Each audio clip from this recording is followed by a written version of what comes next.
how do you encourage people to think? First step is to let them know that it's sort of okay to actually think, Right. which is not always the case that people communicate that, because a lot of classes, it's kind of like you're putting 2 and 2 together, you're getting 4, that's all we do in this class. And, if you think more broadly, oh, well, if you write an essay that is not what the teacher thought it was going to be, you'll get a bad grade. Right. You get penalized for doing something that's not what you're supposed to do. Right. Well, right. And I think that is, so, how does one avoid that? Well, the thing that I think is a bit odd sometimes is that, I have many, many friends who are professors, and they, at least people, my friends are usually, they're interested in things which aren't the I already knew that type thing. It's like, many years ago, I had a friend, a well-known physicist named Dick Feynman, who was who had the following principle about graduate students. Okay, said if somebody came to wanted to work with him, and they wanted to work with him on some project that he knew absolutely nothing about, then he would do it. But as soon as it was something that he was kind of like, oh, I already know about this and so on, he wasn't interested. Now he did pass on to me various kinds of tidbits of like he was not that enthusiastic about that. I think one of his tidbits was, a thesis is a project done by the advisor under adverse conditions, by which he meant that.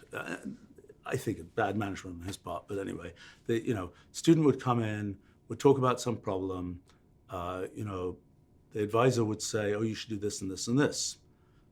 Student would go away for 2 or 3 weeks, come back, the advisor has now forgotten what they figured out, and the student has come back and hasn't made progress.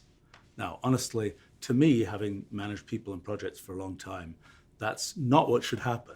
If you do it correctly and you give the right input to somebody, they should be able to come back 2 weeks later and have actually achieved something. If you give them a bunch of input which they don't understand, then that's not going to work. But it's part of the responsibility of the teacher or whatever or manager to sort of do things which are going to be possible for that person. I mean, one of the general problems of management, which I suppose I've spent more of my life doing than professoring, is kind of you have to figure out. You've got these people, you've got these projects, and the people have certain capabilities. The projects have certain needs. How do you fit these together? If you try and sort of force fit it and just say, okay, this person just do this project, even though it's completely the wrong project for you, it's not going to work. And so, that's the responsibility there. And I think in terms of professors and so on, if they can figure out, enough about what's going on with the student to be able to say, hey, this is a good project, then they can really help. And I don't know. We've been doing this summer school for Right. college students, graduate students, and so on for the last, how long is it? 20 years now. This is my, now that I'm not a professor, this is my moment each year of sort of extreme professoring, because it's a 3-week thing, and I get to basically make up projects for 75 people or something, and that it's an interesting process because gradually over the years I've gotten a little bit better at doing it. It's really satisfying when you make up a project and you discover that the person turned that into a whole sort of career starter, and sometimes even almost career. And that was, it's like, okay, that was a good, that was worthwhile. Right. And I think, but this problem of how do you match a project to the student is an interesting problem. And people, as I say, we learned more over the years how to do that.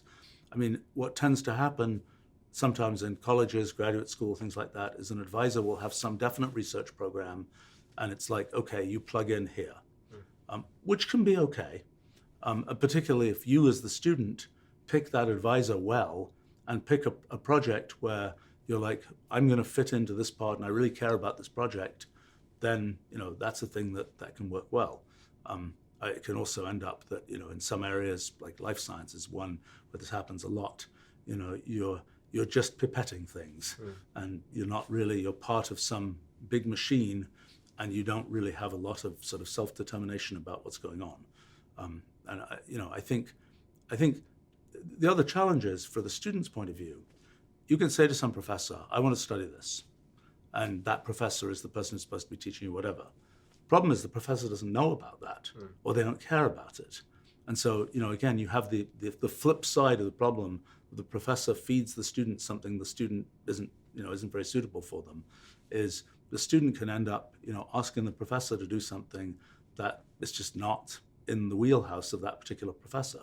And so that's, again, the more you can study what a professor, knows about and cares about, and the more you can show up, when you knock on the door and ask a question that is really, something that that professor is going to find interesting, because you study what they're doing. And so you can say, well, there's this thing, what about that? But this whole point about, how do you teach people to think, it's a fascinating problem. It has not helped the larger and sort of more industrial educational institutions get, the more difficult it is to make that happen. Because if you've got, 1,000 students you've got to get through this program, it's much more challenging to say, and each one is going to do some personalized thing. That's, it's not really a thing that is easy to achieve. And I think, so, again, it becomes partly doing projects that you're excited about is a way that you will think about things that you kind of care about. Sometimes you may get stuck, and then you have to try and figure out, is there a person you can go talk to get unstuck, who won't just tell you that's a stupid project, or won't give you a bunch of stuff where you say, I don't understand any of that, and then you just get sort of dispirited and say, I can't possibly do this project. That's another challenge. But I think it's one of these things where there's both things that could be done sort of on the professoring side, and there's things students can do to make kind of them have a better experience in this, given what the machine is, the student can sort of figure out more about that machine to optimize their experience in it. And I think that